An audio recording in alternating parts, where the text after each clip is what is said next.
You'll know what I'm talking about here. They don't have a job, they don't pay rent, but they'll happily live in your house and spend your money. I'm talking about freeloaders, and today we're going to find out why they take advantage of the people who love them the most, their family. Now, Brian says it doesn't bother his parents that his 28-year-old brother Jeremy is jobless and still living in their home. But it drives him, the brother, crazy. Take a look. All I do all day is eat, read, sleep, play on my computer, and play my guitar. Jeremy's definitely mooching off my parents. He claims he'd like to get out and be on his own and get his own apartment, but he's not willing to put forth the effort to do it. My brother telling me to go get a job is like telling an ugly person they're ugly. It doesn't help, it just hurts. He'll say things like, get a job, bum. Have you done anything today? Since I graduated college, I've had several jobs. They're mostly temporary. Some of my more interesting temp jobs include counting traffic. I'd have to sit there for hours just writing down if someone was turning left or right. The hardest part was staying awake. I'd like to have a job that is at least a little intellectually stimulating. He gets this idea about what life should be, and if anything's less than that, he just doesn't even want to do it. If it's not his favorite food, he doesn't want to eat it. If it's not his favorite job, he doesn't want to work it. Not only can I not get a real job, but I've also never had a girlfriend, and believe it or not, I've never gotten it on either. If things continue the way they are, I'm worried I'm going to break the world record for the world's oldest virgin. When's your job interview? Tomorrow at 2. My parents are enabling him by letting him stay in his room rent-free. He gets all the food he wants. He gets to drive their cars. A minivan. Now there's a real chick magnet. I never said, when I grow up, I want to mooch off my parents, but that's how my life's turning out. We're getting to the stage in our life where we would like to downsize, but we don't want to push anybody out in the street. Jeremy needs a kick in the butt, and I'm hoping DrPhil's the one to do it.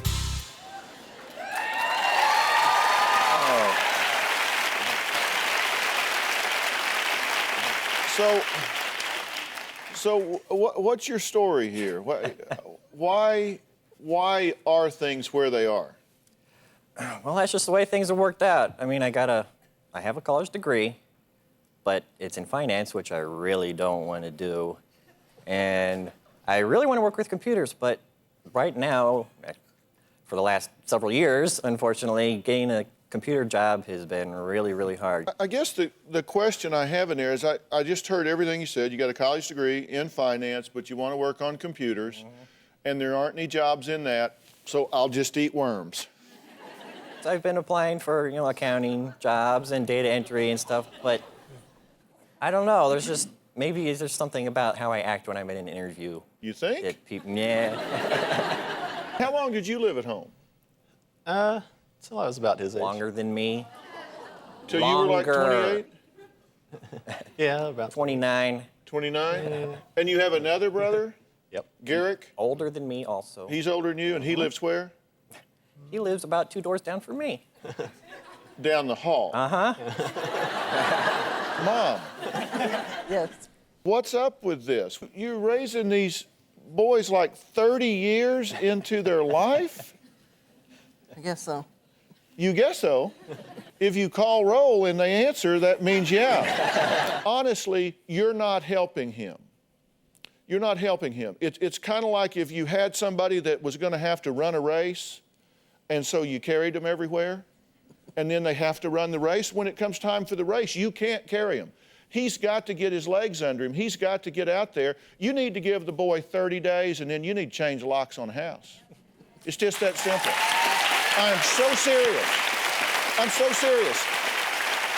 You need to close the inn. You need to close the inn. And your other son, Garrick, they can go share a place if they want to, but he needs to go with him, and you and your husband need to enjoy your life and the things that you have worked for. And if you were making those sacrifices to his betterment, then you go, well, parents, they sacrifice for their kids. I don't care how old they are, they sacrifice for their kids. You're not doing it for his betterment. You're doing it to his detriment. You're better off to say, you got 30 days. You and your brother, if you have to stay at the Y, you're out of here, November 1st.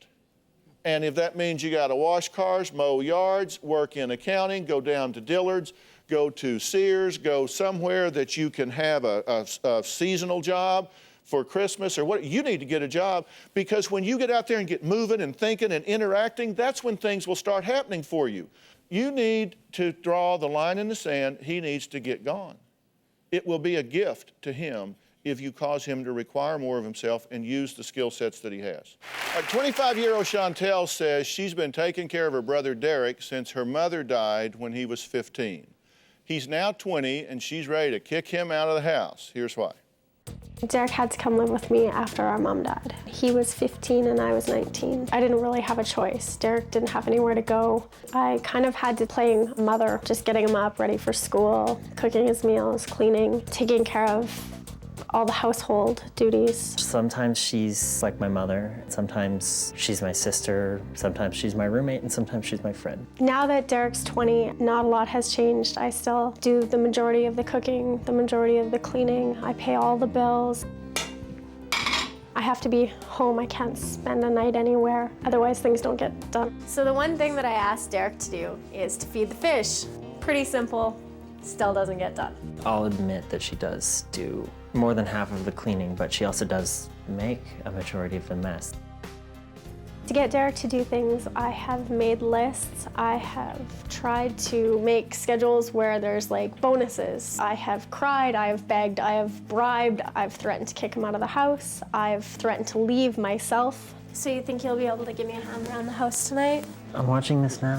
Whatever, fine, I'll do everything myself. Sometimes when I get really mad at Derek, I will call him stupid. I've called him lazy. She can say things in the heat of the moment, things that I find pretty offensive. I definitely feel like this is coming to a breaking point. I'm very much afraid of, losing my sister. She took me when she was 19. She didn't have to, and I don't want to lose even a friendship with someone who would do that for me.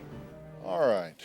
Now, first off, I want to cover how you got in this situation.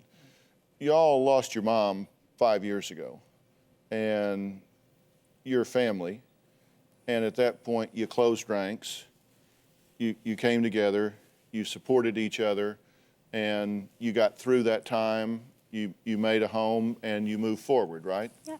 And that is absolutely admirable, appropriate, and I would expect nothing less from loving family members to come together and do that. And you kind of stepped up and became the mom at that point, didn't you? Yes. And are you glad you did? Yes, but I thought at 18 he would kind of take on more responsibility. Sure. But you don't question the decision you made then, right? And do you realize and appreciate the fact that she did that at that time when you were just really young? And Well, I practically owe her my life because of it. I had nowhere else to go, and sure. She was 19, she could have gone anywhere and done anything with her life, but she took me in because Sure. I really had nowhere else to go. Yeah, and so you understood that a lot of things were foregone for her so she could do the responsible thing for you. She stopped her life to take me in. Yeah. And, that's an amazing thing. Yeah, so that's a good thing, and you do appreciate that. Mm-hmm. All right, but that's what you say, but that's not what you're doing. And what she did at the time was because you were 15 and had nowhere else to go, had no skills, you weren't old enough to be on your own, you needed someone to be a caretaker, and she stepped up and did it. But it hasn't really progressed beyond that point, has it? Not at all. Financially, he has taken more responsibility on. He's helping me out, but not in any other areas. So what's up with that? Because before you, and when you took over, you became really the passionate mother figure, right? You just did everything for him. You mothered him. I really tried to. Yeah, which I understand. And your mother did that before, correct? Yes. Yeah, and so that's the only thing you've ever known. You just took over for mom, and so at that, you just got to that point where somebody's taking care of you, and then you just never developed beyond that, right? Yeah, you're exactly right. So how are we going to get out of that? I don't know, but I want to. I don't want. Did I understand you to say you can't even be gone overnight or for a few days because he's so irresponsible he won't feed the pets? Feed the pets, and quite often I come home and there's pots burnt to the stove. Doors are left wide open. Our shed gets left open constantly in the summer with like our lawnmower and supplies and stuff in there. Yeah, I fight with my boyfriend about it because I just can't be away from home. I feel bad when I'm away from home because I'm scared that my dog hasn't been fed, that the cats haven't been fed. And you admit that you don't feed the dog? Yeah. Well, are you too lazy to feed the dog? No. Honestly, I forget. It just doesn't dawn on me, and it's so stupid of me, and I should be smacked across the head for it. We'll get that at the commercial break. Justine says even though she and her mom are best friends, she hates that her mom is extremely spoiled and uses her charm and good looks to manipulate the men in her life for money. Take a look. I would have to say my mom is a little bit of a gold digger. My mom, who's never held a job, has a $1 million house, a $50,000 car, jewelry and designer clothes. She's been married and divorced twice. Her current boyfriend buys her anything she wants. She knows how to use her looks to get whatever she wants. I was married for 15 years. My ex-husband makes a lot of money. I get less than half of his income. I'm sure I could have gotten more. I have a big house because I have a big family. I feel safer in an SUV. It's bigger. One time she bought a pair of $500 Gucci glasses just to match her car. It was a major splurge, but I did it. Meanwhile, I'm 21 years old, I have 2 children, and we're barely scraping by.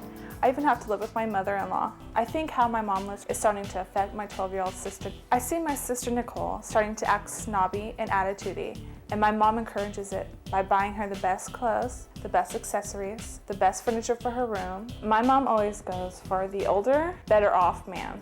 Nicole talks about going for older boys, having older boys call her. My mom uses her feminine charm to get whatever she wants. Do you think you're manipulative?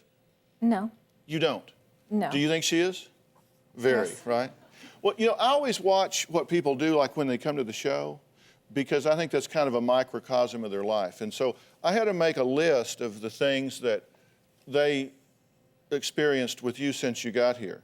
Number one, you said that you forbade Lori, the producer, from calling your ex-husband because he didn't have nice things to say about you.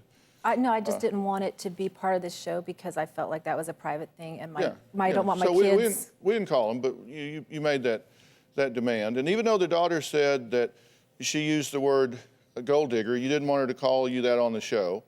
The field producer bought $106 worth of pizza for the family during the shoot because you said it was so intrusive that they just might not be able to eat that night. He offered. Oh, really? Well, bless his heart for that. He offered. And that you needed to bring your 12-year-old daughter to the show because she couldn't go to school. She got suspended She from got school suspended yesterday. from mouthing off to a teacher or something, Yes. which is kind of your point? Okay. You told one person you needed to bring your boyfriend Ted to the show because he was getting out of work early. But then you told someone else it was his day off. And in fact, he had to be called off of fighting a fire to come to the show. Is that right? No, you can Is that right? ask him. Yes, it was. That is right? I did get off of a fire to come to the show. Yeah. But okay.